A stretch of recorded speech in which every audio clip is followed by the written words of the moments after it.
아, 네, 안녕하세요. 네, 함께 기도하시겠습니다. 사랑이 많으신 거룩하신 하나님, 감사합니다. 하나님 앞에 죄인으로 태어나 죄를 물마신같이 지으며 영원한 지옥에 갈 수밖에 없던 우리를 불쌍히 여겨주시고 사랑해 주셔서 예수 그리스도의 보혈로 말미암아 천국 갈 수 있는 귀한 은혜를 허락해 주신 것 참으로 감사드립니다. 또한 구원받은 이후에 세상 가운데 방황치 않고 하나님 몸된 교회 가운데 거하며 주님의 복음을 위해서 함께 살아갈 수 있도록 기회와 여건 허락해 주심 또한 감사드립니다. 우리의 남은 생애를 더욱 주님의 뜻과 영광을 위해 살아갈 수 있도록 도와주시옵소서. 오늘 주일을 맞이해서 하나님 말씀 앞에 모인 심령들 주님께서 살펴주시고 각 사람에게 필요한 말씀으로 교훈과 책망과 바르게 함과 또 위로로서 더욱 힘을 얻어 주님을 위해 살아갈 수 있는 마음 주시기를 간절히 원합니다. 또 피치 못할 사정으로 이 자리에 함께하지 못한 지체들이 있습니다.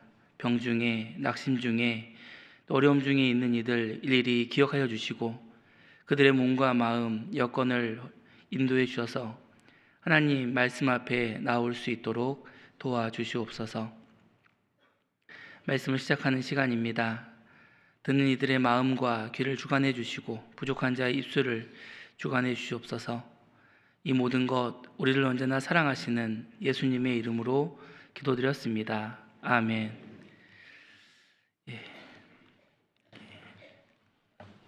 구약성경 신명기 1장 구약성경 259페이지 신명기 1장입니다.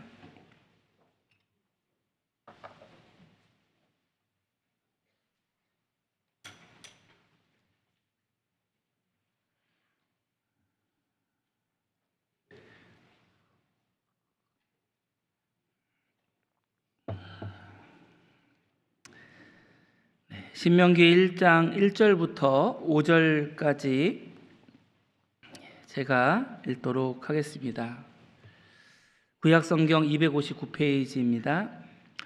이는 모세가 요단 저편 숲 맞은편에 아라바 광야 곧 바란과 도벨과 라반과 세롯과 디삽 사이에서 이스라엘 무리에게 선포한 말씀이니라.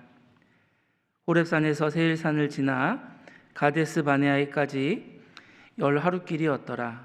제40년 11월 그달 초 1일에 모세가 이스라엘 자손에게 여호와께서 그들을 위하여 자기에게 주신 명령을 다 고하였으니 때는 모세가 헤스본에 거하는 아모리 왕 시온을 쳐 죽이고 에드레이에서 아스타롯에 거하는 바산 왕 옥을 쳐 죽인 후라.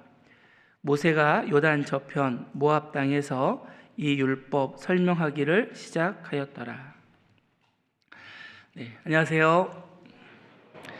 화천에서 교제하고 있는 장지명 형제입니다. 네, 화천은 익숙치가 않으시죠? 네, 강원도에서도 이제 또 북한과 인접한 최전방 지역이 화천입니다. 그래서 이제 군 생활을 15사단 또 7사단, 27사단 그리고 2군단에서 근무하신 분들은 익숙한 지역일 텐데 또 후방에 있는 분들은 잘 모르시더라고요.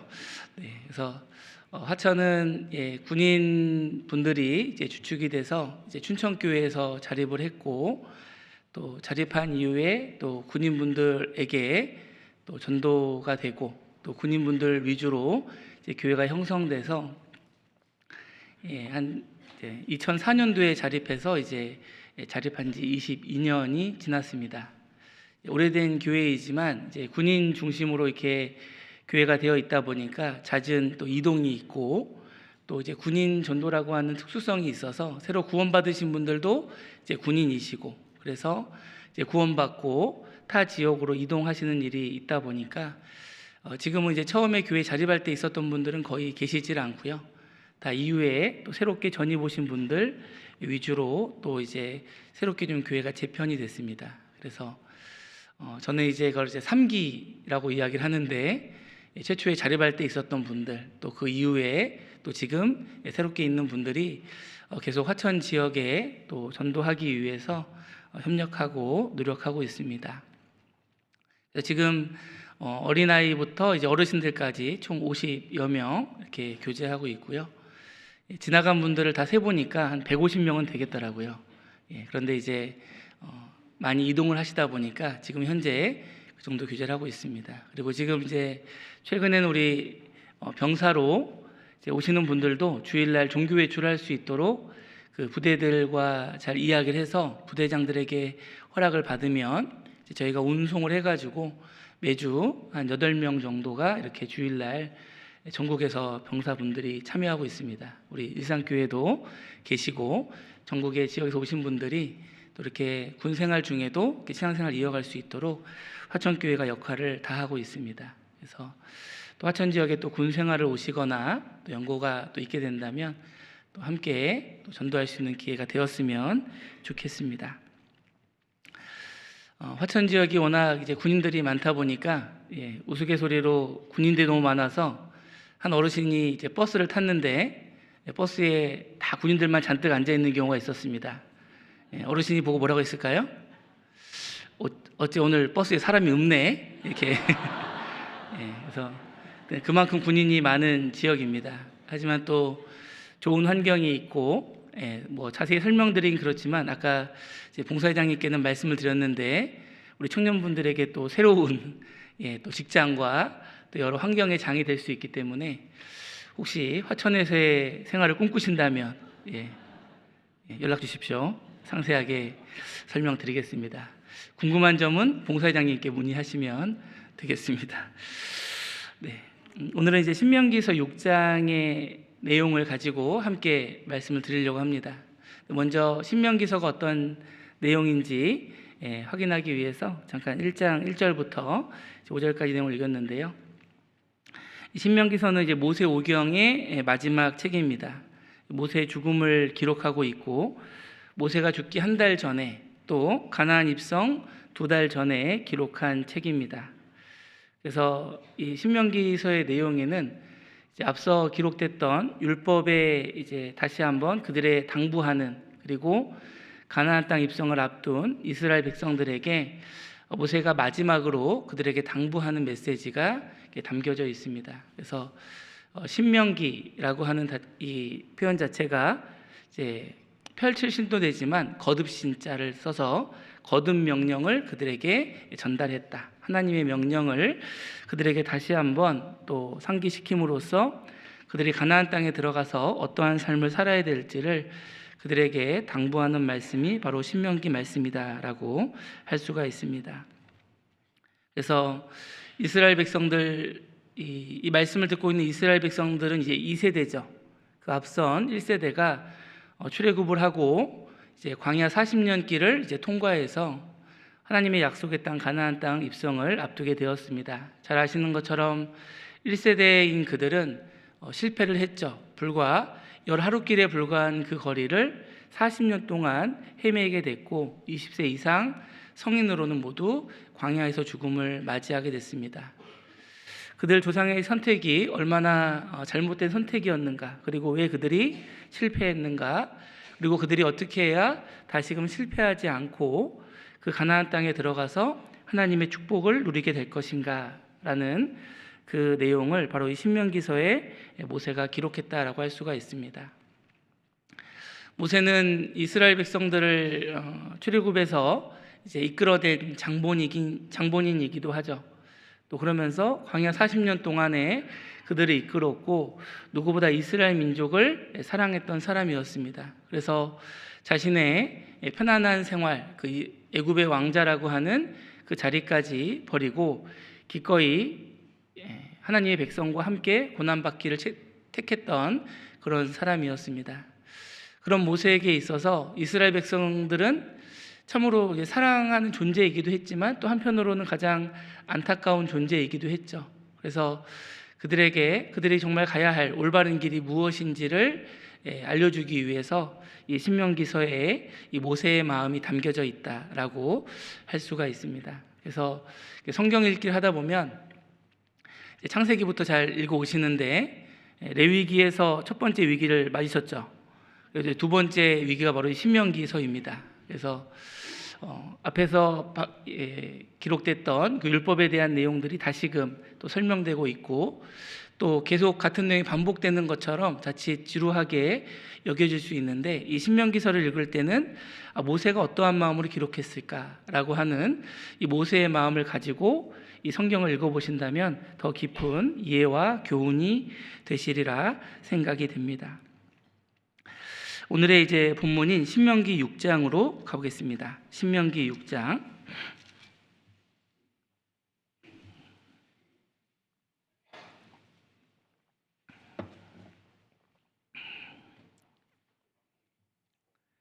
신명기 6장 4절입니다. 4절 5절 말씀을 함께 읽어보겠습니다. 이스라엘아 들으라. 우리 하나님 여호와는 오직 하나인 여호와시니 너는 마음을 다하고 성품을 다하고 힘을 다하여 내 하나님 여호와를 사랑하라. 내 하나님 여호와를 사랑하라. 오늘의 이제 말씀 주제입니다. 내 하나님 여호와를 사랑하라. 어떻게 보면 이제 가나안 땅 입성을 앞두고 있는 이스라엘 백성들은 이제 현실적으로는 이제 가나안 7족속과 전투를 해야 되는 그런 상황에 맞닥뜨려 있죠. 그들의 성을 공격해야 되고 철병거를 가진 그 전투에 특화된 민족과 전투를 벌여야 되는 그런 상황 앞에 놓여 있다라고 할 수가 있습니다. 그렇다면 현실적으로 이 가나안 땅 입성을 위해서 해야 될 조언은 무엇일까? 그들이 어떻게 작전을 짜서 야간에 기습을 한다든지, 아니면 모세가 오랜 시간 연구한 비밀 병기를 가지고 적들을 제압할 수 있는 방법을 제시했을 겁니다. 그러나 모세는 이스라엘 백성들에게 그런 현실적인 방법이 아니라 더 중요한 문제를 먼저 이야기하고 있습니다. 바로 그들의 조상들이 실패했던 이유는 그들의 힘이 부족해서가 아니라 바로 그들이 하나님 사랑하는 마음을 잃어버렸기 때문이었다라는 것을 상기시키고 있는 것이죠. 그래서 이 세대인 이들에게도 그들이 가나안 땅을 정복하고 하나님의 축복을 얻기 위해서 그들이 가져야 될 자세는 바로 하나님을 사랑하는 것이다 라고 말씀하고 있습니다. 그것은 이스라엘 백성들에게 당부한 내용이기도 하면서 우리 신앙의 가장 중요한 핵심적인 요소이다라고 할 수가 있습니다. 그래서 요한계시록 2장에 너를 책망할 것이 있나니 너희 처음 사랑을 버렸느니라. 에베소 교회는 칭찬을 많이 받은 교회죠. 그들의 행위와 수고와 인내와 악한 자를 용납하지 않고 견디고 게으르지 아니한 것을 안다라고 말씀하셨습니다. 그럼에도 불구하고 그들이 처음 사랑을 버렸느니라 라는 말씀을 하시고 그들을 책망하셨죠. 그들의 수고와 행위, 이 모든 것도 중요하지만 더욱 중요한 것은 그들이 여호와를 여전히 사랑하고 있어야 된다는 것입니다. 우리 신앙생활에 있어서도 우리가 아무리 많은 봉사와 수고와 또 오랜 시간의 신앙의 시간들을 갖고 있다 할지라도 여호와를 사랑하는 마음을 잊어버리고 살아간다면 과연 그 신앙을 하나님이 기뻐하실까? 그리고 우리의 삶에 어떠한 영향을 미치게 될까 생각해 볼 수가 있습니다. 어느 부부가 있다고 가정을 해보죠. 한 남편은 아주 남들이 부러워할 만한 좋은 회사를 다니고 있고 매달 일반 어떤 가정에서 상상치 못할 그 생활비를 아내에게 주고 있습니다. 원하는 건 무엇이든지 살 수 있고 또 원할 때 언제든지 다 모든 걸 누릴 수 있는 여건을 허락해 주고 있죠. 그리고 이 아내 또한 누구보다 아름답고 또 남편이 오면 정성스럽게 음식을 준비하고 항상 남편을 위해서 모든 시간을 할애한다고 생각해 보죠. 그런데 이 두 사람 사이에 사랑이 결여되어 있다. 서로 사랑하지 않은 채 겉모습만 완벽하게 살아가고 있다면 그것이 좋은 부부일까? 오히려 더 큰 문제가 생기게 될 겁니다.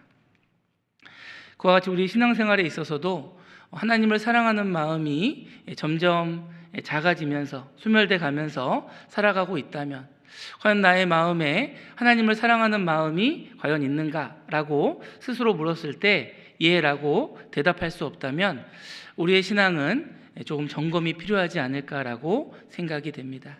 그래서 너무나 당연한 말씀이지만 여호와를 사랑하라라는 말씀을 한번 생각해 보고자 하는 겁니다. 이 신명기 6장에 처음으로 하나님께서 이스라엘 백성들에게 여호와를 사랑하라라고 당부하셨죠. 하나님 우리에게 무조건적으로 자신을 사랑하라라고 말씀하지 않으셨습니다. 먼저 1세대 이스라엘 백성들에게도 하나님이 어떠한 존재를 보여주셨죠. 그리고 다음 세대인 이들에게도 광야 40년 생활을 통해서 하나님이 어떠한 분인지를 보여주셨습니다.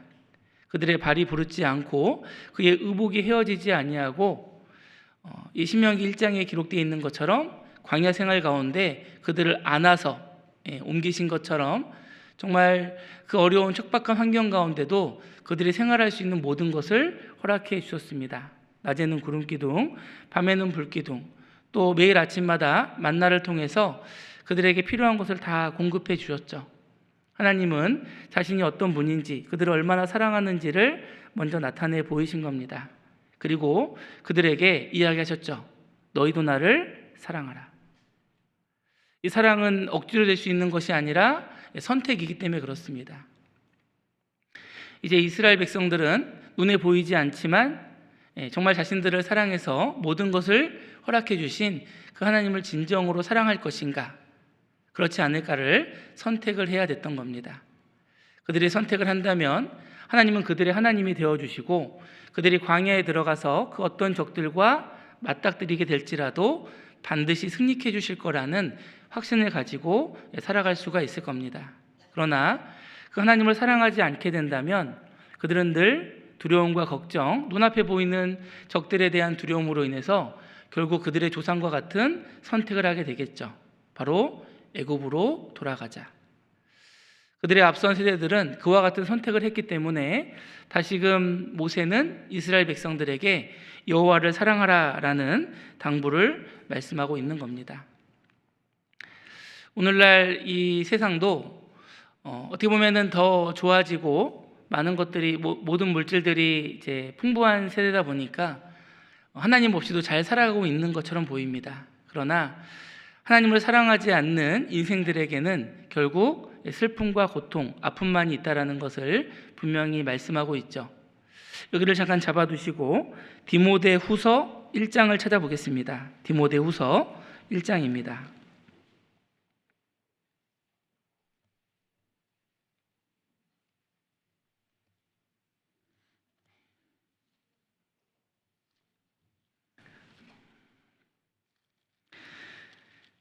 신약성경 343페이지 디모데후서 1장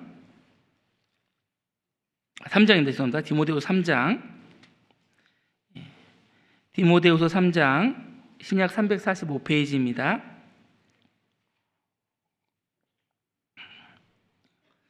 3장 1절 내가 이것을 알라 말세에 고통하는 때가 이르리니 사람들은 자기를 사랑하며 돈을 사랑하며 자긍하며 교만하며 회방하며 부모를 거역하며 감사치 아니하며 거룩하지 아니하며 무정하며 원통함을 풀지 아니하며 참소하며 절제하지 못하며 사나우며 선한 것을 좋아하지 아니하며 배반하여 팔며 조급하여 자고하며 쾌락을 사랑하기를 하나님을 사랑하는 것보다 더하여. 오늘날 우리 시대는 자기를 사랑하죠. 그리고 돈을 더 사랑하고 쾌락을 더 사랑하는 시대입니다. 과연 그들은 그 사랑을 통해서 진정한 만족을 얻을 수 있을까? 돈이 또 쾌락이 그 어떤 것이 진정한 만족을 주지 못한다라는 것을 알 수가 있습니다. 오히려 세상에서의 그런 그 사람들이 추구하는 쾌락은 결국 자신들에게 고통으로 다가오게 된다라는 것을 잘 알고 있죠. 오늘날 사회적으로 문제가 되고 있는 마약이 대표적이라 생각이 됩니다. 마약을 하는 이유는 그 마약이 그 사람에게 순간적으로 그 어떤 그 느껴보지 못한 아주 극한의 쾌락을 느끼게 해주기 때문에 마약을 찾는다라고 합니다. 결국에는 그 마약에 중독이 되는데 그 마약에 중독이 되면서 점점 어떤 결과가 나타나냐면 투약량을 늘려도 쾌락의 시간은 짧아지고 오히려 그 쾌락 이후에 더 큰 고통이 찾아오기 때문에 더 힘들고 어려운 삶을 살아가게 되는 것이죠. 그래서 세상에서 우리가 찾고 누리고자 하는 그런 그 기쁨들은 결국 인생에 있어서 더 큰 아픔을 가져다 준다라고 할 수가 있습니다. 그러나 우리가 하나님을 사랑할 때 우리에게 더 큰 행복을 주실 것을 분명히 약속하고 있죠. 다시 신명기 10장으로 가보겠습니다. 신명기 10장.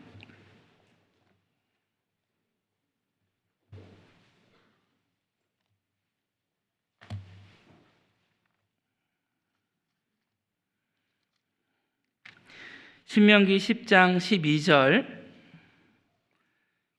구약성경 278페이지 신명기 10장 12절입니다.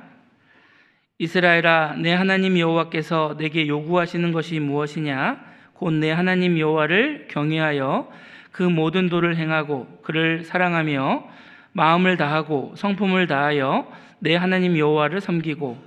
13절을 함께 읽어보겠습니다. 내가 오늘날 내 행복을 위하여 내게 명하는 여호와의 명령과 규례를 지킬 것이 아니냐. 이 13절의 내용을 잘 읽으셔야 됩니다. 내가 오늘날 내 행복을 위하여. 이와 같은 여호와를 사랑하라, 여호와를 섬기라, 여호와를 경외하라 라고 말씀하시는 가장 큰 이유는 바로 우리의 행복을 위해서라고 분명히 말씀하고 있죠.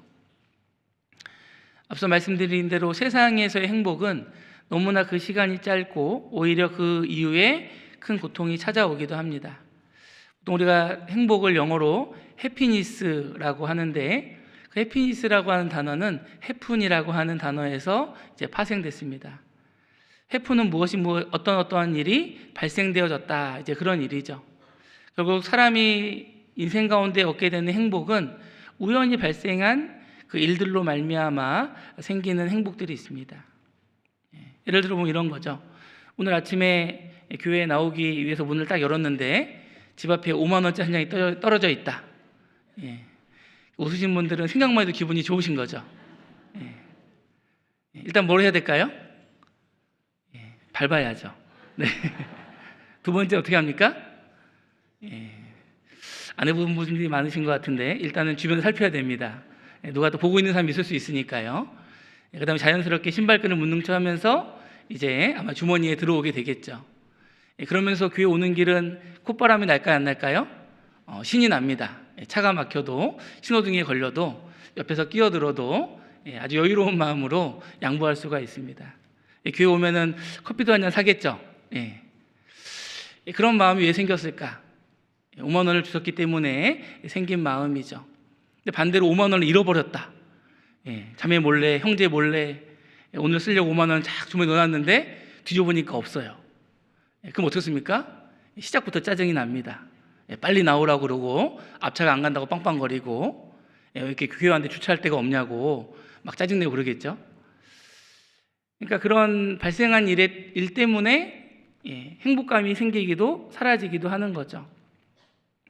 그래서 집값이 오르면 좋고 또 월급이 오르면 좋지만 반대로 그렇지 않은 환경이 되면 힘들어지는 것이 일반적인 세상의 모습이다라고 할 수가 있습니다. 그래서 그리스도인의 행복은 이 해피니스와 같은 행복이 아니라 그리스도인들이 가지고 있는 행복은 블레싱이라고 하는 축복의 그 행복을 가지고 있어야 된다라고 할 수가 있습니다. 이 블레싱이라고 하는 영어 단어는 브리드, 피 흘리다는 단어에서 파생이 되었습니다. 그래서 그리스도인의 행복은 예수님께서 피 흘려 주심으로 완성된 행복이죠. 죄의 심판으로부터 벗어나 영원한 천국의 소망을 두고 살아가는 이들의 행복이기 때문에 그 어떤 환경에 의해서도 파괴되지 않고 그 어떤 누구에게도 빼앗기지 않는 영원한 행복을 가진 자들이 바로 그리스도인이다라고 할 수 있는 겁니다.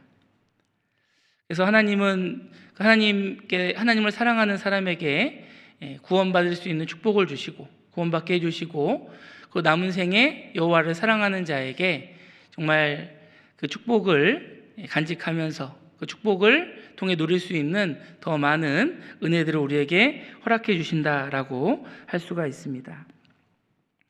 그래서 우리가 여호와를 사랑하라라는 것은 하나님을 위해서가 아니라 우리 자신을 위해서 우리가 여호와를 사랑해야 된다라고 할 수가 있는 것이죠. 그럼 어떻게 하는 것이 여호와를 사랑하는 것이냐? 신명기서에서는 이제 세 가지를 제시하고 있습니다. 첫 번째가 마음을 다하고 마음을 다해 여호와를 사랑하라. 이 마음을 다한다는 것이 무엇일까? 참 어려운 일이죠. 그래서 이 남편들이 가장 두려워하는 아내의 질문이 있죠. 여보, 나 사랑해? 이렇게 물어보면 몸이 사시나무 떨린다고 하죠. 마음을 보여줄 수가 없기 때문에 그렇습니다. 근데 이 마음을 다해 여호와를 사랑한다는 게 무엇일까? 이렇게 신명기서를 쭉 읽는 가운데서 반복되는 표현이 있습니다. 바로 여호와를 경외하라. 여호와를 경외하라. 과거 세대에 이스라엘 백성들 1세대 그들이 잘못했던 것은 바로 하나님을 경외하지 않았다라는 것이죠. 또 하나님을 경외한다는 것을 좀 더 이렇게 편한 표현으로 바꿔보면 하나님을 하나님답게 여기라라는 표현으로 생각해 볼 수가 있을 겁니다. 이들의 조상 이 이스라엘 1세대는 하나님을 하나님답게 여기지 않았습니다. 오히려 애굽의 신들을 더 크게 여기고 또 이 가나안 땅의 이 적들을 더 크게 여겨서 하나님의 약속, 하나님의 능력을 생각지 않고 애굽으로 돌아갈 것을 생각했던 것이죠. 그래서 그들에게 있어서 가장 치명적인 잘못은 하나님을 경외하지 않은 것이다 라고 할 수가 있습니다. 그래서 12명의 정탐꾼이 이 가데스 바네아에서 가나안 땅을 정탐하고 돌아왔을 때 하나님의 약속을 확인하게 되죠. 그곳은 적과 꿀이 흐르는 땅이었습니다. 이제 그 땅을 들어가서 차지하기만 하면 되는 그 약속 앞에 놓여 있었습니다. 그러나 잘 아시는 대로 그들의 선택은 바로 애굽으로 돌아가자는 것이었죠. 10명의 정탐꾼은 그 땅은 좋은 땅이지만 그 땅에는 엄청난 거대한 이들이 있고 또 우리가 감당 못할 적들이 있기 때문에 우리가 그 땅에 들어가면 반드시 죽을 것이다 라고 이야기했습니다. 그러나 여호수아와 갈렙 두 사람은 백성들에게 이야기했죠. 아니다. 하나님 우리에게 그 땅을 주셨고 그들은 우리의 밥이기 때문에 우리는 들어가서 그 땅을 차지하면 된다라고 하나님의 약속을 그들에게 전했습니다. 이제 이스라엘 백성들은 그 두 정탐꾼들의 말을 듣고 10명의 정탐꾼과 이 2명의 정탐꾼의 말을 듣고 선택을 해야 됩니다. 가나안 땅을 들어갈 것이냐 아니면 포기할 것이냐. 잘 아시는 대로 그들은 그 땅을 포기했죠. 그들이 포기했던 것은 하나님의 약속을 신뢰하지 못했기 때문에 그렇습니다. 하나님의 약속을 신뢰하지 못했다라는 것은 그들이 하나님을 신뢰하지 않았기 때문이죠. 그들은 하나님의 약속보다 또 그들을 인도하셨던 하나님의 능력보다 오히려 눈앞에 보이는 환경을 보고 선택을 했던 겁니다. 하나님이 애굽 땅에서 열 재앙으로 애굽 땅을 초토화시키시고 또 그들을 홍해바다 앞에서 홍해바다를 갈라서 애굽의 군대들이 수장되는 것을 보여주셨지만 여전히 그들은 하나님을 경외하지 못했던 겁니다. 하나님을 하나님답게 생각하지 못했던 거죠. 그랬기에 그들은 현실 앞에 타협할 수밖에 없었고 그들은 하나님의 축복을 얻을 기회를 상실하게 된 것입니다. 그래서 이 모세는 이스라엘 백성들에게 그들의 조상이 걸어갔던 그 길을 반복하지 않을 것을 당부하고 있는 겁니다. 민수기 14장을 보겠습니다. 신명기 앞에 민수기 14장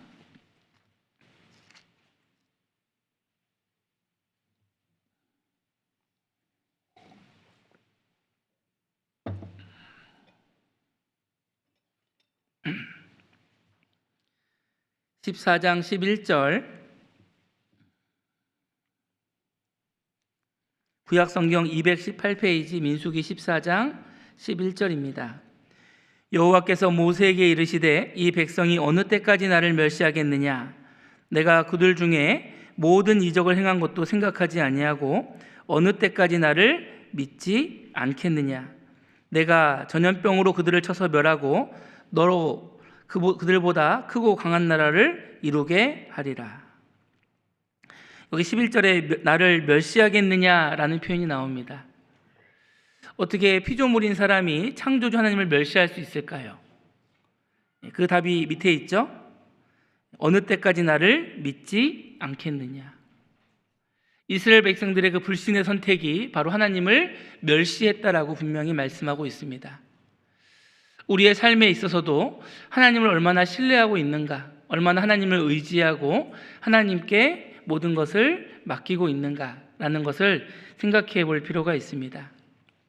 평상시에 우리는 하나님을 신뢰한다라고 이야기할 수 있죠. 그러나 정말 내가 하나님을 신뢰하고 의지하는지는 내 삶에 어려운 순간이 닥칠 때 비로소 그 선택이 나타난다라고 할 수가 있습니다. 내가 정말 힘들고 어려울 때, 내가 내 능력을 할 수 없는 그런 상황이 닥칠 때 내가 무엇을 더 의지하는가? 환경을 의지하는가? 사람을 의지하는가? 아니면 하나님을 의지하는가? 내 삶 가운데 정말 하나님이 나의 의지의 대상이 되시고 그분이 나의 주인이 되셔서 내 삶의 모든 것을 주관하신다라는 전적인 신뢰를 하고 있는가라는 것을 생각해 볼 필요가 있습니다. 사도행전 16장을 보겠습니다. 사도행전 16장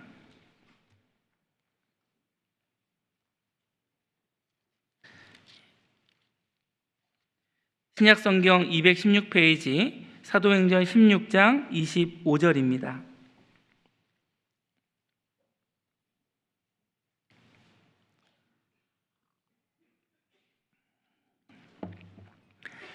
사도행전 16장 25절 함께 읽도록 하겠습니다. 밤중쯤 되어 바울과 실라가 기도하고 하나님을 찬미하매 죄수들이 듣더라. 이 바울과 실라가 2차 전도여행 가운데 원래 가려고 했던 코스를 이제 벗어나게 되죠. 성령께서 가고자 하는 길을 막으시고 환상을 보여주셔서 마게도냐 사람 하나가 건너와 우리를 도우라라는 환상을 보여주시게 됩니다. 그 환상을 좇아 이제 마게도냐 지경 첫 성 빌립보에 이제 이르게 돼서 거기에서 전도를 하게 되죠. 자주장사 루디아를 만났고 거기에서 이제 루디아가 구원받는 역사가 일어나게 됩니다. 또 이후에 다른 곳으로 이제 가서 이제 전도하기 위해서 이제 빌립보에서 이제 있는 가운데 전도하기 위해서 있다가 시장에서 이제 귀신 들린 여종을 만나게 됩니다. 여종의 귀신 들린 것을 풀어주게 됐는데 오히려 그 주인이 자신의 그 이익이 끊어진 것을 보고 오히려 이제 바울과 실라를 이제 고발하게 되죠. 그 결과 이제 바울과 실라는 이 듣도 보도 못한 신을 전한다라는 그 제목으로 이제 매를 많이 맞고 이제 감옥에 들어가게 됩니다. 당시에는 어떤 합법적인 이런 상황들이 있는 게 아니라 이방인들에게는 가차 없이 이제 법률을 적용하고 또 어떤 죄목이든 씌워서 또 마음대로 죄인을 만들 수 있는 시대였기 때문에 이 바울과 실라는 꼼짝없이 어떤 정치 재판도 없이 그냥 바로 감옥에 이제 들어가게 되죠. 이 바울의 입장에서는 어떻게 보면 실로 억울한 일이 아닐 수가 없습니다. 그래서 본인이 처음 가려고 했던 서아시아 지역이 사람들이 좀 더 온순하고 그들이 복음을 더 잘 받아들일 거라 생각했는데 이렇게 지금의 이제 동유럽에 해당하는 이 사람들은 아주 강한 민족이죠. 호전적인 민족이기 때문에 이들의 이 모습을 알았기 때문에 어쩌면 이곳을 가고 싶지 않았을지도 모릅니다. 그러나 결국에는 이곳에 오게 됐고 또 복음이 전해지는가 싶었는데 결국에는 또 이렇게 매를 많이 맞고 감옥에 갇혀서 언제 나갈 수 있을지 없을지도 모르는 그런 상황에 이르게 된 것이죠. 이런 상황이라면 보통 원망과 불평이 먼저 나와야겠죠. 그러나 이 바울과 실라는 무엇을 했는가? 바로 25절에 있는 것처럼 밤중쯤 되어 바울과 실라가 기도하고 하나님을 찬미하며 죄수들이 듣더라. 원망과 불평이 아니었죠. 그들은 기도하고 하나님을 찬미했습니다. 왜 그들은 기도하고 하나님을 찬미했을까? 어떻게 보면은 더 이상 전도할 수 없고 언제 풀려날지도 모르는 그 암울한 상황 속에서도 그들은 하나님을 전적으로 신뢰하고 의지하고 있다는 것을 알 수가 있습니다. 그 결과 26절에 이에 호련히 큰 지진이 나서 옥터가 움직이고 문이 곧다 열리며 모든 사람의 매인 것이 다 벗어진지라. 놀라운 일이 일어났죠. 그들이 갇혀있던 감옥이 지진이 나서 옥문이 열린 겁니다. 그리고 죄수들의 매인 것이 다 풀어졌죠. 도망갈 줄 알았던 죄수들은 다 도망가지 못했습니다. 나중에 그 상황을 파악한 간수는 깜짝 놀라서 다 도망간 줄 아는 죄수들이 도망간 줄 알고 자결을 하려다가 이제 바울의 만류로 이제 자살을 하지 않고 이제 구원을 받고 이제 가정이 다 구원을 받아서 이제 빌립보 교회의 시작이 되는 모습을 보여주고 있습니다. 어떻게 보면은 자신들이 할 수 없는 상황, 또 도무지 나아질 것 같지 않은 그런 상황 속에서도 바울과 실라가 기도할 수 있었던 그 이유는 무엇일까? 그들은 어떠한 상황 속에서도 하나님은 반드시 그들을 선한 길로 인도하신다라는 확신을 가지고 있었기 때문일 겁니다. 우리도 어려운 환경이 왔을 때 우리는 먼저 하나님께 기도하는가? 하나님께 찬미하는가? 아니면 하나님에 대한 원망과 불평을 가지고 있는가? 바울과 실라는 하나님에 대한 원망과 불평 대신 하나님에 대한 신뢰의 길을 선택했다라는 것을 알 수가 있습니다. 그리고 이곳이 감옥이라고 했는데요. 여기 보면 25절 끝에 그런 표현이 있죠. 죄수들이 듣더라. 26절에는 이에 호련히. 이 문장의 연결을 봐서는 왜 죄수들이 이 감옥 문이 열리고 매인 것이 풀어졌는데 다 도망가지 않았을까? 거기에는 여러 가지 이유가 있었을 겁니다. 바로 그들의 이 바울과 실라의 그 찬미와 기도 이후에 이런 일이 일어났기 때문에 이것이 필경 우연이 아니라 어떤 특별한 일이다라고 생각했던 것이죠. 닭장에 그 닭장문이 열렸다. 어떻게 될까요? 난리가 나겠죠. 이 갇혀있던 동물들이 이렇게 있다가 문이 열리면 막 뛰쳐나가게 될 겁니다. 그런데 이 죄수들이 감옥에 문이 열렸는데도 가만히 있었다라는 것은 이것이 보통 일이 아니다라는 것을 생각했을 겁니다. 그리고 25절 끝에 보면 죄수들이 듣더라라는 그 표현을 통해서 과연 그들이 무엇을 들었을까 생각해 보게 됐습니다. 이 감옥이라는 곳이 상당히 폐쇄적인 곳이죠. 그런데 이제 감옥에서 근무했던 분들의 이야기를 들어보면 생각보다 그렇게 폐쇄적이지만 상당히 또 소문이 빠른 곳이라고 합니다.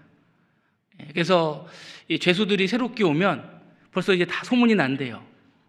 저 사람이 무슨 제목으로 이렇게 잡혀오게 됐고, 그리고 뭐 어디 살고 어떤 사람이고 소문이 금방 돈답니다. 그래서 이 바울과 실라가 이 감옥에 붙잡혀 올 때 소문이 났겠죠. 저 사람들이 시장에서 하나님을 전하다가 그 시장에 그 맨날 점쳐주는 그 여자 있잖아. 그 귀신 들린 사람 말이야. 그 사람의 귀신 들린 거 풀어줬대. 아마 소문이 돌았겠죠. 그런데 에이, 뭐 진짜 어떻게 귀신을 풀어줬겠어. 그냥 뭐 하는 말이겠지. 진짜겠어. 근데 이제 또 보통 감옥에 오면 죄수들이 첫날 하는 게 뭐가 있을까요? 영화 같은 거 보시면 이런 거 있잖아요. 딱 감옥에 들어 뭐부터 합니까? 거기에 누구 없어요? 저 좀 꺼내주세요. 뭐 이런 거 있잖아요. 그죠? 저는 죄가 없어요. 억울합니다. 막 이런 거 해야 되는데 이 바울과 실라는 매를 많이 맞고 끙끙 앓다가 뭐 부시럭부시럭 소리가 나더니 중얼중얼 하는 거예요. 하나님을 찾고 그리고 찬양을 하는 겁니다. 과연 저들은 무엇일까?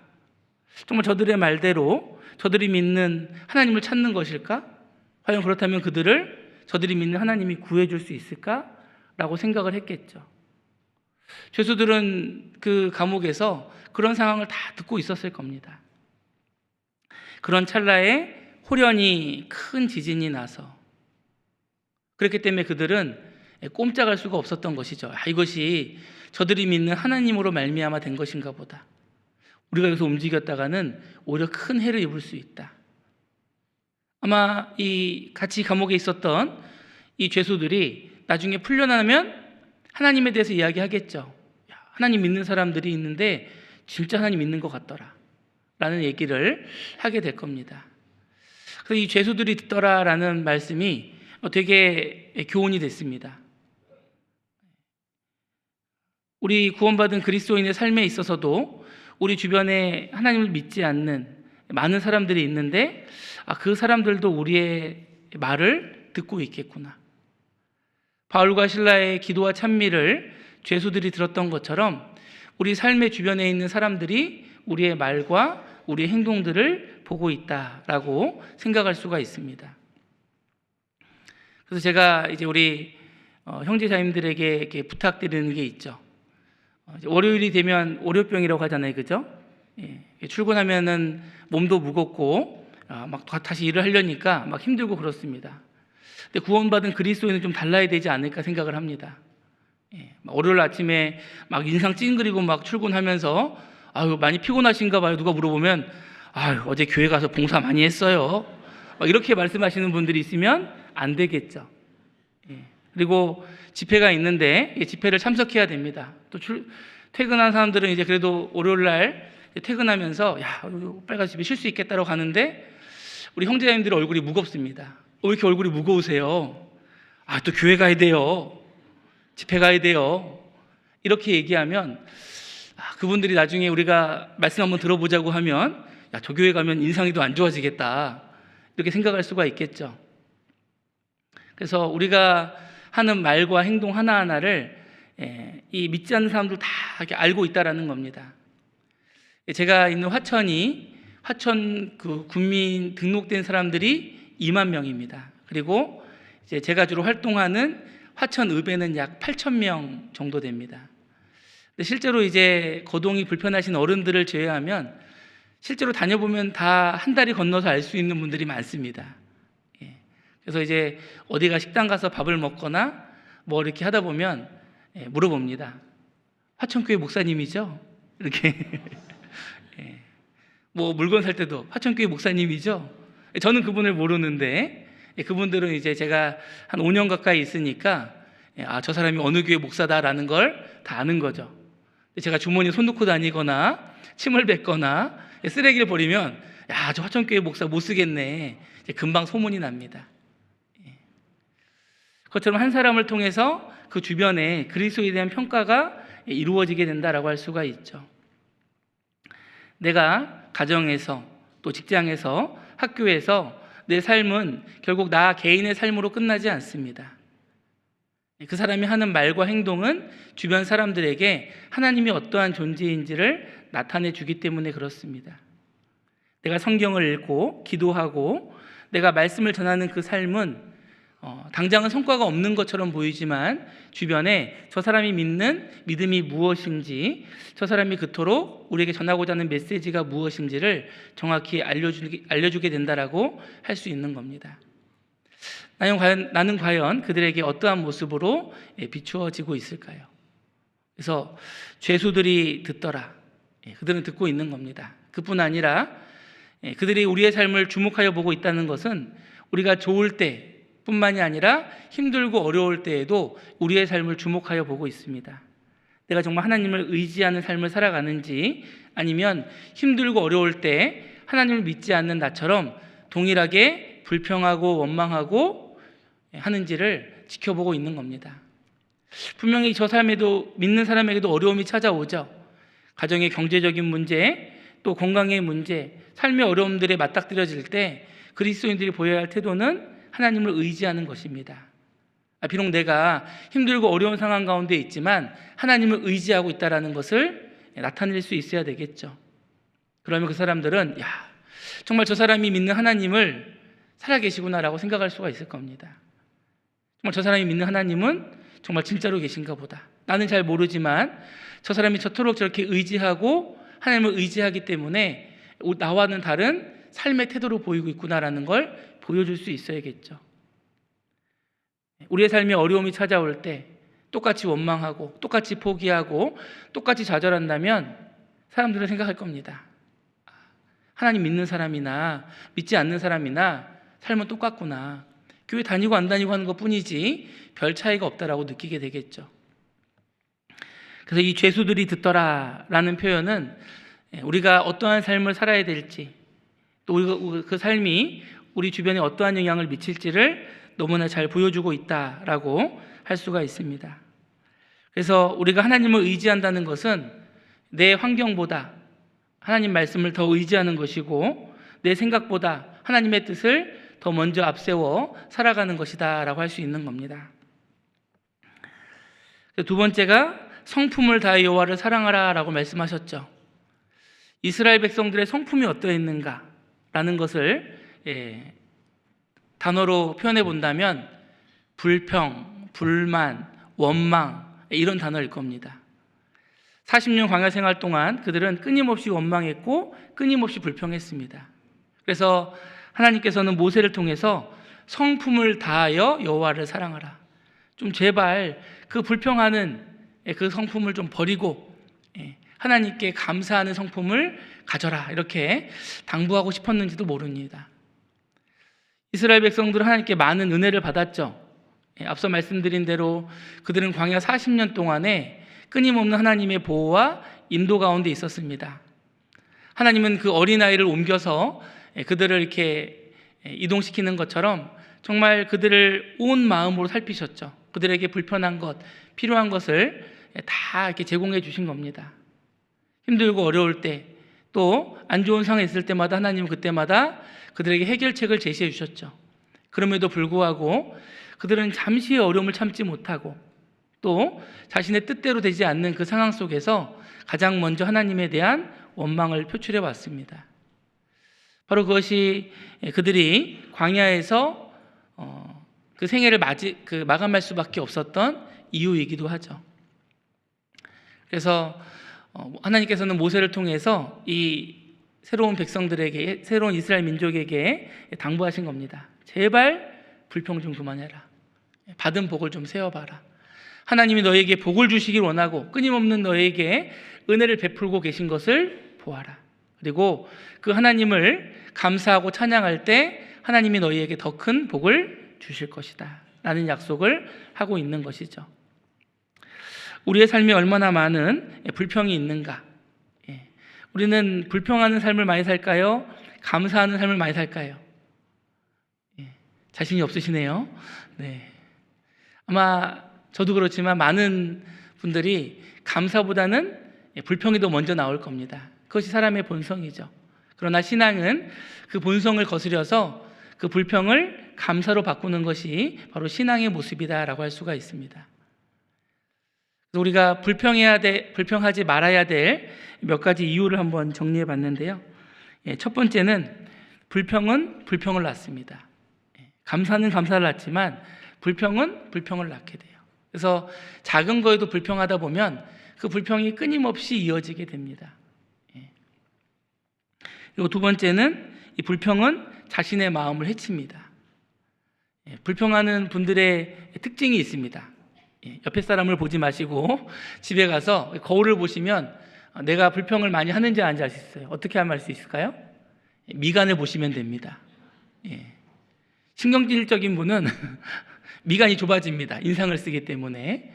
근데 미간이 넓으신 분들은 좀 덜 하시는 분이겠죠. 그래서 이 불평하는 분들에게는 늘 마음이 불편합니다. 무엇을 봐도 불편해요. 날씨 때문에 불평하고 또 들어오는 주차 자리 때문에 불평하고 뭐 때문에 불평하고 계단이 많아서 불평하고 또 식당 갔더니 반찬이 또 맛이 입에 안 맞는다고 불평하고 불평할 건요 너무 끝이 없는 거예요. 근데 그것이 결국 자신의 마음을 해치게 되는 겁니다. 더욱 문제는 이 불평은 자신의 마음뿐만이 아니라 타인의 마음도 해치게 된다는 겁니다. 불평하는 사람 주위에 있고 싶으세요? 아니면 감사한 사람 주위에 있고 싶으세요? 감사한 사람 주위에 있고 싶은 겁니다. 옆에 앉았는데 덥다고 떨어지라고 넓은데 왜 내 옆에 앉냐고 말이야 막 이렇게 거기 짜증내고 하나하나 꼬투리 잡고 이러시는 분들의 옆에는요 가기가 무섭습니다. 그런데 오면 아유 잘 왔다고 어서 오라고 그동안 얼마나 또 수고 많았냐고 손이라도 잡아주고 다독여주는 사람한테 어때요? 더 가고 싶은 게 사람의 마음이죠. 그것처럼 감사한 말을 하는 사람에게는 더 다가가고 싶은 게 사람의 마음입니다. 그리고 가장 중요한 것은 이 불평하는 사람에게는 은혜의 기회가 사라지게 된다라는 겁니다. 이런 교훈을 주는 좋은 예화가 있는데, 아주 오래전에 미국의 한 여교사가 시골 교회에 부임을 했습니다. 그런데 이 시골 교회에 지금은 이제 그렇지 않습니다. 시골에 우리 아이들이 없죠. 근데 옛날에는 시골에 아이들이 많잖아요. 아이들은 많은데 시설은 낙후되어 있고, 그러다 보니까 이 여교사가 아이들을 가르치는데 상당한 한계를 느꼈습니다. 그래서 좀 아이들에게 좀 더 나은 교육 환경을 주고 싶어서 당시 미국의 최고 부자에게 편지를 씁니다. 당신은 부자인데 내가 있는 이 시골 학교 아이들은 너무너무 힘들고 어렵습니다. 아이들을 잘 가르치고 싶은데 당신이 조금만 도와주시면 참 좋겠다고 이렇게 구구절절 편지를 써가지고 보냈습니다. 부자는 이런 편지를 많이 받을까요? 어쩌다 받을까요? 많이 받죠. 막 책상 옆에 수두룩 쌓여 있습니다. 그러면 그런 편지가 오면은 의례적으로 그냥 돈 조금 넣어가지고 다시 회신해 줍니다.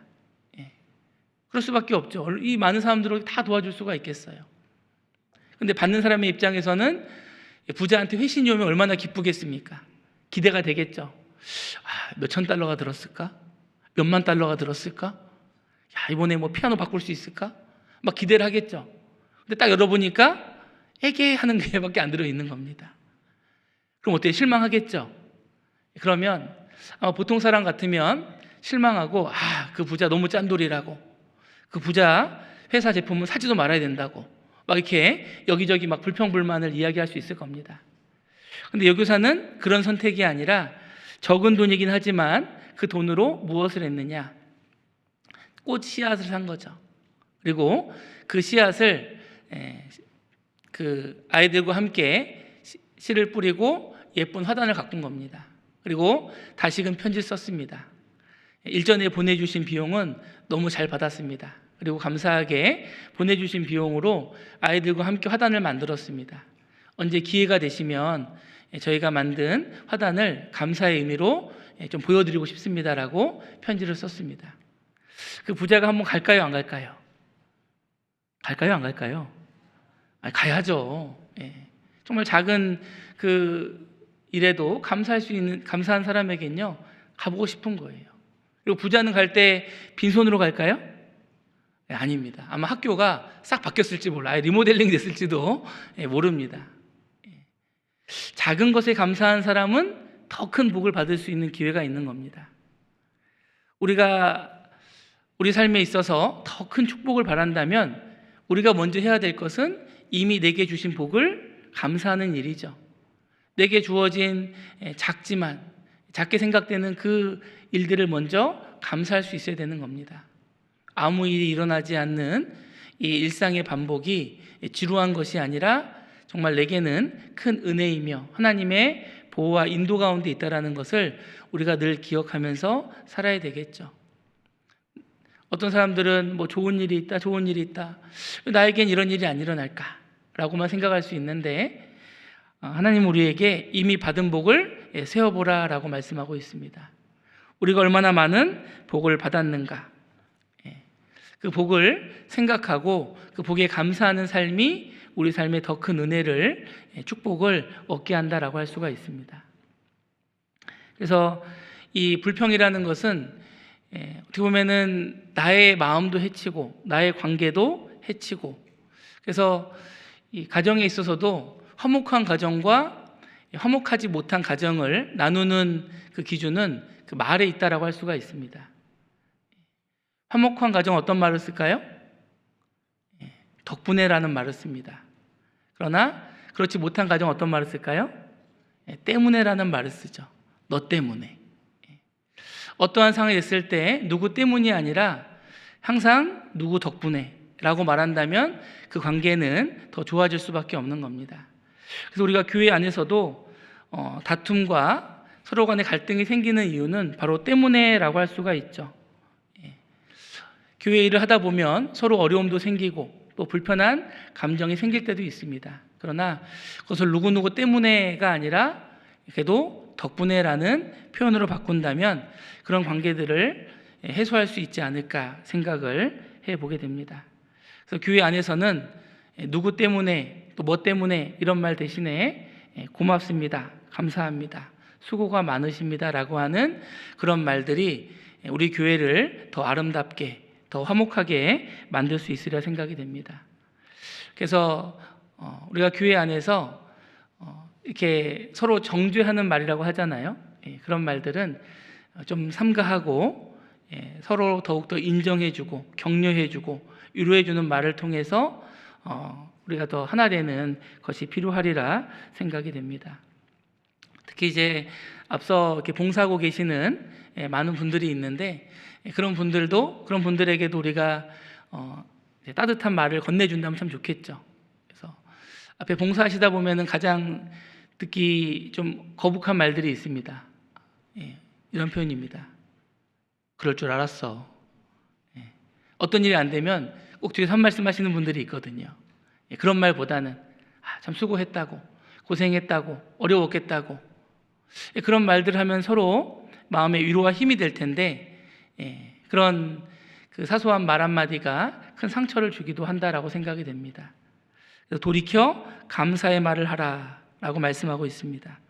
우리가 해야 될 말은 누추한 말이나 희롱의 말이 아니라 감사의 말을 할 때에 더욱더 빛나는 그리스도인의 모습이 된다라고 할 수가 있습니다. 성품을 다하여 여호와를 사랑하라. 과연 나의 성품은 어떻게 변화되고 있는가? 구원받은 이후에 더 예수님을 닮아가는 성품으로, 더 온유한 성품으로 변해가고 있는가를 우리가 좀 생각해 보는 것이 필요하겠습니다. 세 번째가 힘을 다하여 여호와를 사랑하라라는 말씀이죠. 이 힘을 다하여 여호와를 사랑하라라고 하는 이 말씀을 잘 보여준 한 인물을 보겠습니다. 여호수아 14장입니다.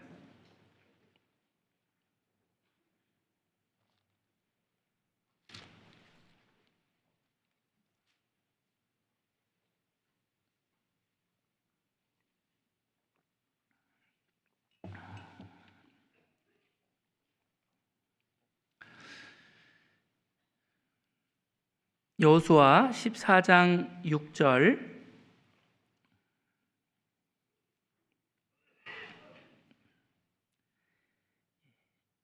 때에 유다 자손이 길갈에 있는 여호수아에게 나오고 그닛 사람 여분네 아들 갈렙이 여호수아에게 말하되 여호와께서 가데스 바네아에서 나와 당신에게 대하여 하나님의 사람 모세에게 이르신 일을 당신이 아시는 바라. 내 나이 40세에 여호와의 종 모세가 가데스 바네아에서 나를 보내어 이 땅을 정탐케 함으로 내 마음에 성실한 대로 그에게 보고하였고 나와 함께 올라갔던 내 형제들은 백성의 간담을 높게 하였으나 나는 나의 하나님 여호와를 온전히 좇았으므로 그날에 모세가 맹세하여 가로되 내가 나의 하나님 여호와를 온전히 좇았은즉 내 발로 밟는 땅은 영영이 너와 내 자손의 기업이 되리라 하였나이다. 이제 보소서, 이 말씀을 모세에게 이르신 때로부터 이스라엘이 광야에서 행한 45년 동안을 여호와께서 말씀하신 대로 나를 생존케 하셨나이다. 오늘날 내가 85세로 돼 모세가 나를 보내던 날과 같이 오늘날 오히려 강건하니 나의 힘이 그때나 이제나 일반이라 싸움에나 출입에 감당할 수 있사온즉. 12절은 함께 읽어보겠습니다. 그날에 여호와께서 말씀하신 이 산지를 내게 주소서. 됐습니다. 이 여호수아 14장의 배경은 이제 여호수아가 이스라엘 백성들을 이끌고 잘 아신 대로 여리고성 아이성 전투를 통해서 이스라엘 주요 성들을 이제 점령하게 됩니다. 이 주요 거점들이 이제 점령이 됐기 때문에 이제 남은 땅을 점령하기 위해서 전체 이스라엘 백성이 다 다니기엔 좀 어렵죠. 그래서 남은 땅을 각 지파별로 이제 분배를 하고 각 지파별로 싸워서 그 땅을 차지하라라는 그 명령을 전하고 그 가나안 땅을 각 지파에게 분배하기 위해서 모인 겁니다. 그때 이 갈렙이 지파의 대표로 온 거예요. 잘 아시는 것처럼 여호수아와 갈렙 출애굽을 하고 이 광야 생활 40년을 통과한 유일한 두 사람이죠.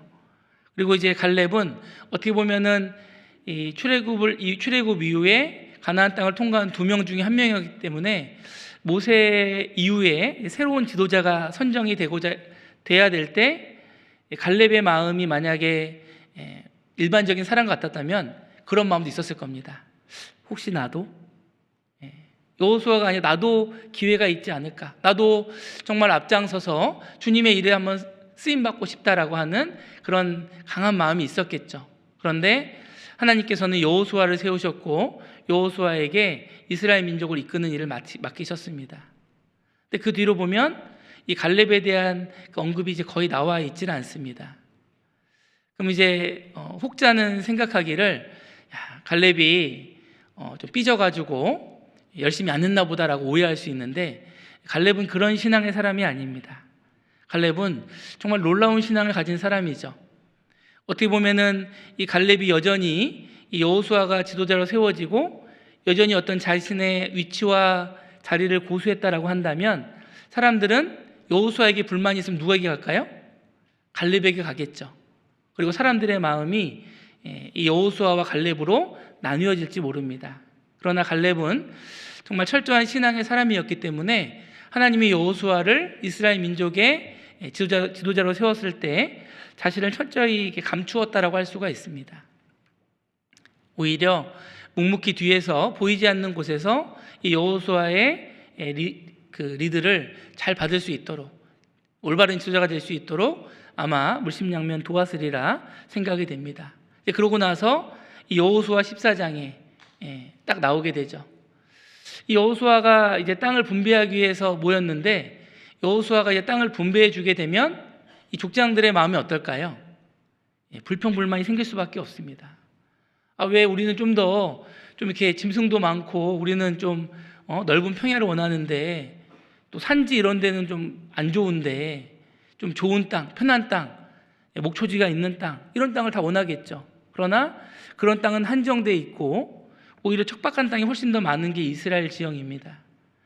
그러니까 어떻게 땅을 나누든지 간에 이 족장들은 불평이 생길 수밖에 없겠죠. 근데 그때 이제 갈렙이 나선 겁니다. 제가 읽었던 14장 6절의 말씀부터 시작해서 갈렙이 자신이 어떻게 이 생애를 살아왔는지를 쭉 이야기하죠.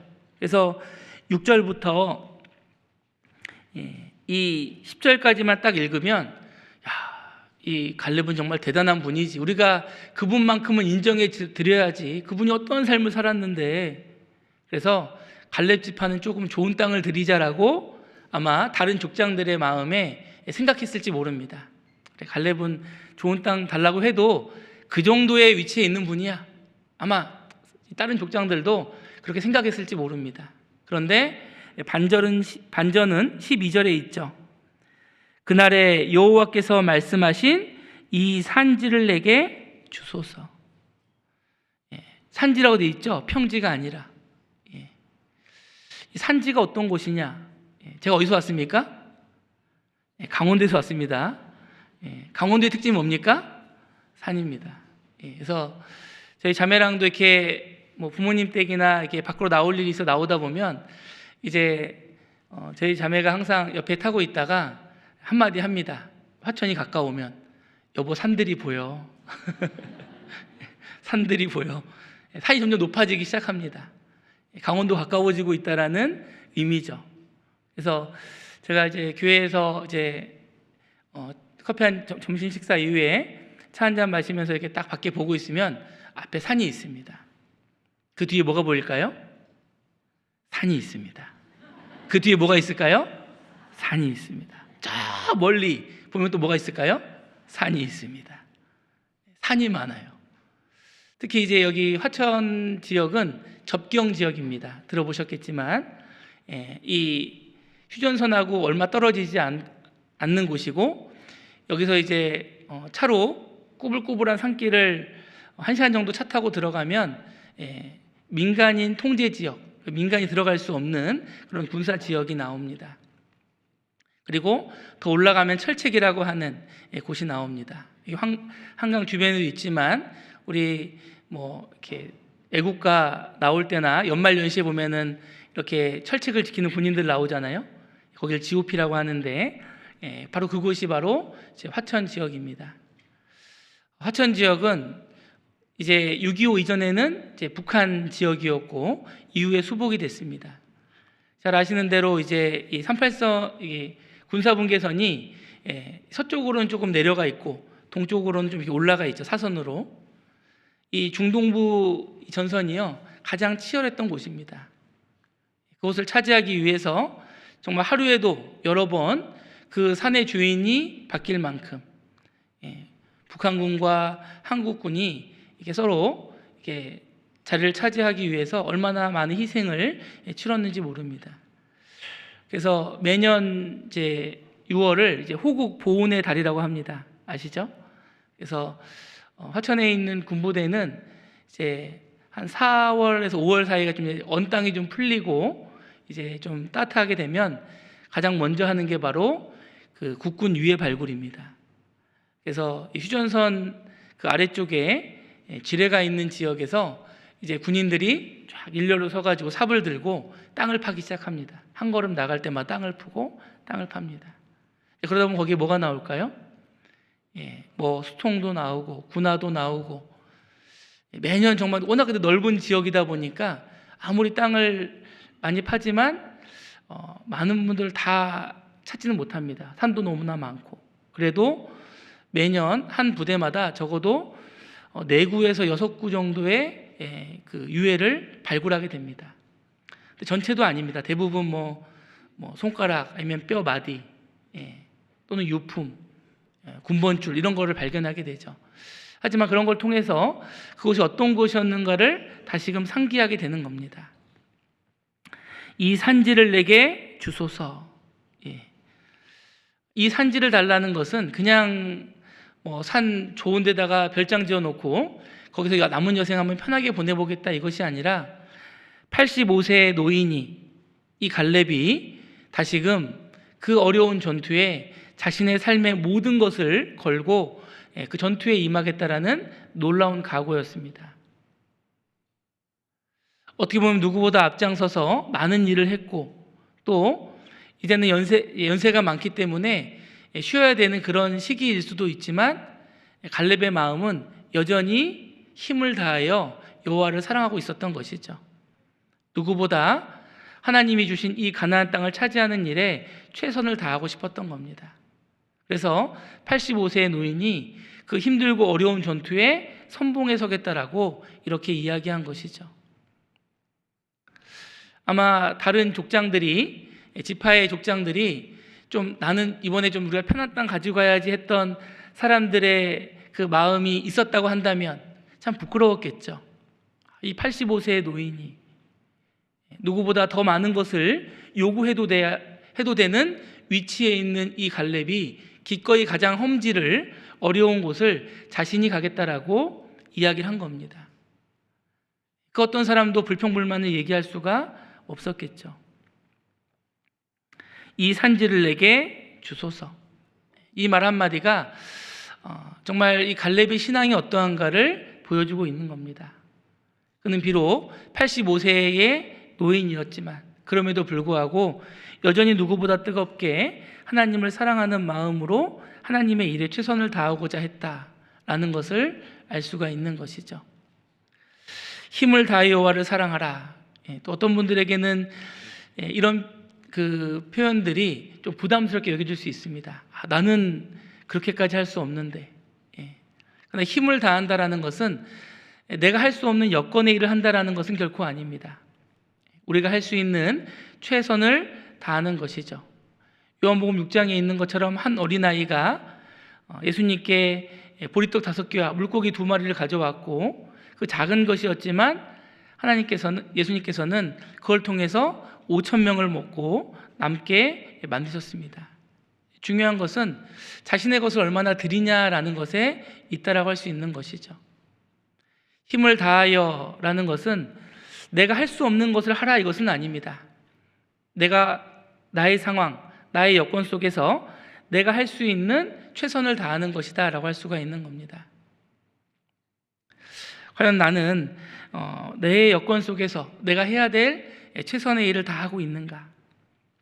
그것이 여호와를 사랑하라. 힘을 다하여 여호와를 사랑하라는 그 말씀 앞에 우리가 생각해 봐야 되는 내용이다라고 생각이 됩니다.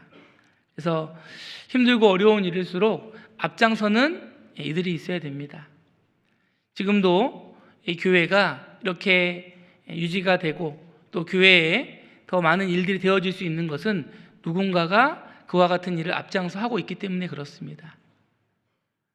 그리고 이제는 또 그 뒤를 이어서 또 많은 사람들이 그 일에 함께 동참해야 된다라고 할 수가 있습니다. 교회는 목회자 한 사람의 힘과 능력으로 되어지는 것이 아니죠. 함께 협력하는 많은 사람들이 있을 때 그 힘이 더욱더 나타나게 된다라고 할 수가 있습니다. 목사님을 중심으로 또 임원들과 또 우리 형제자님들이 한 마음이 되어서 모두가 함께 힘을 모을 때 거기에서 큰 힘이 발휘되게 된다라고 할 수가 있습니다. 그래서 힘을 다하여 여호와를 사랑하라. 갈렙은 누구보다 하나님을 사랑하는 마음이었다라는 걸 알 수가 있죠. 그런데 우리 신앙생활 가운데 힘을 다하여 여호와를 사랑하지 못하게 되는 몇 가지 원인이 있는 것 같습니다. 첫 번째는 신앙생활하다 보면 좀 힘들고 어려운 일들이 생기죠. 교회 안에 오해가 쌓이기도 하고 또 갈등들이 생겨서 그 문제로 인해서 마음이 차갑게 식어버리는 경우들도 있습니다. 그러나 우리가 그런 과거의 일들로 인해서 신앙생활을 이렇게 이전처럼 하지 못하고 있다고 한다면 우리는 그 마음을 뛰어넘어야 된다라고 생각이 됩니다. 그래서 과거의 상처의 이유가 현재의 신앙의 이유가 될 수는 없다라고 생각이 됩니다. 비록 힘들고 어려운 일이 있었지만 또 어떤 오해로 인해서 또 내 행동에 대해서 오해가 있을 수 있지만 그래도 다시금 갈렙과 같이 다시금 일어서서 주님의 일에 힘써야 된다라고 생각이 됩니다. 시편 141편을 보겠습니다.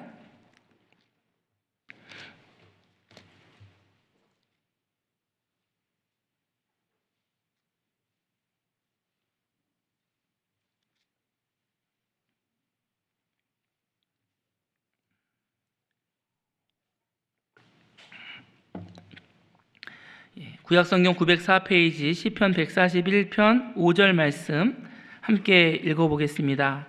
의인이 나를 칠지라도 은혜로 여기며 책망할지라도 머리에 기름같이 여겨서 내 머리가 이를 거절치 아니할지라.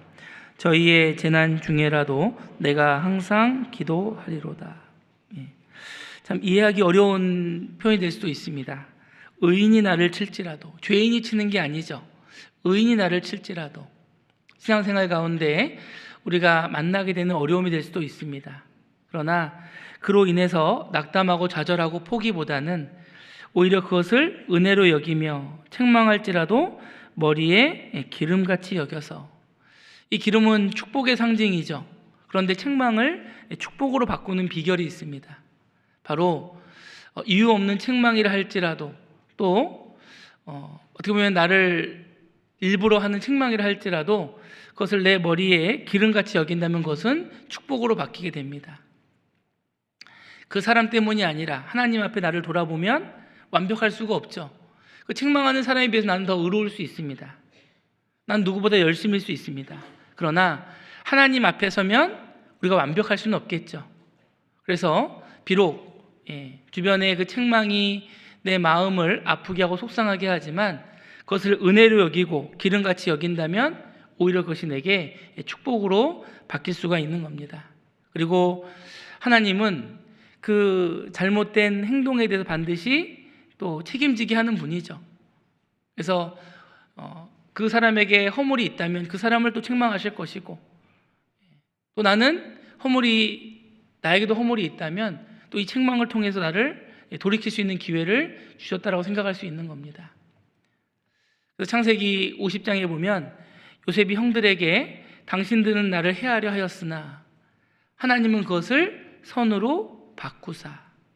하나님은 바꾸시는 분이죠. 오히려 타인의 책망이, 타인의 질책이 오히려 내게는 축복으로 은혜로 바뀔 수가 있는 겁니다.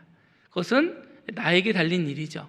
그것을 머리에 기름같이 여기고 또 그것을 은혜로 여긴다면 그것은 오히려 내게 큰 축복으로 임할 수 있다라고 생각이 됩니다. 그리고 5절 끝에 보시면 저희의 재난 중에라도 내가 항상 기도하리로다. 그런 이들에게는 이 노와 분이 사라진 상태죠. 좀 나하고 관계가 좋지 않은 분에게 어떤 일이 있다. 그럼 어때요? 속으로 웃잖아요. 예전에 어떤 모임을 갔는데 그분이 그러시더라고요. 뒤통수만 봐도 미운 사람이 있다. 그래서 그분이 앞에서 넘어지면 속으로 웃었다라는 그런 간증을 하셨는데 아마 그런 마음도 있을 수 있겠죠. 그러나 우리가 어떻게 보면 그런 마음을 버려야지만 된다라고 생각이 됩니다. 저희의 재난 중에라도 내가 항상 기도하리로다. 오히려 그들의 그 모습을 안타까워하고 그들을 위할 수 있는 것이 바로 우리가 주님에 대한 열심을, 뜨거움을 다시 회복할 수 있는 길이기 때문에 그렇습니다. 그리고 또 한 가지 우리의 그 열심을 막는 것이 우리의 환경이다라고 생각이 됩니다. 나는 열심히 해보려고 하는데, 주님을 위해 살려고 하는데 환경이 또 주변의 어떤 일들이 자꾸 나의 발목을 잡고 나는 이 어려움이 해결되기를 하나님께 간절히 기도하는데 그 기도가 좀처럼 하나님 앞에 상달되지 않는 것처럼 생각이 될 때 우리는 큰 실망과 낙담을 하게 됩니다. 아니, 나 이렇게 열심히 하려고 하는데 하나님 도와주시지 않는다. 하나님이 나에 대해서 외면하시는 걸까? 라고 생각할 수가 있습니다. 그러나 하나님 우리를 외면하시는 것이 아니라 듣고 계시죠. 그리고 가장 적절한 때에 우리에게 가장 필요한 것을 채워주시고자 함입니다. 이사야 40장을 보겠습니다. 이사야 40장